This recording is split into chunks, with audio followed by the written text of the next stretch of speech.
Winds. Northwest winds around 5 miles an hour.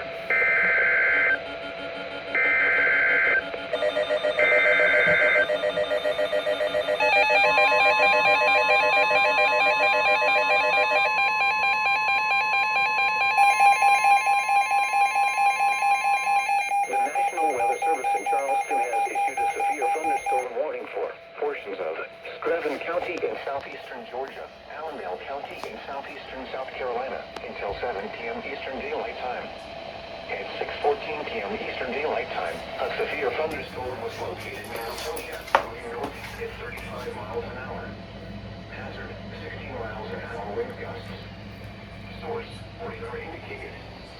Impact, expect damage to roofs, siding, and trees.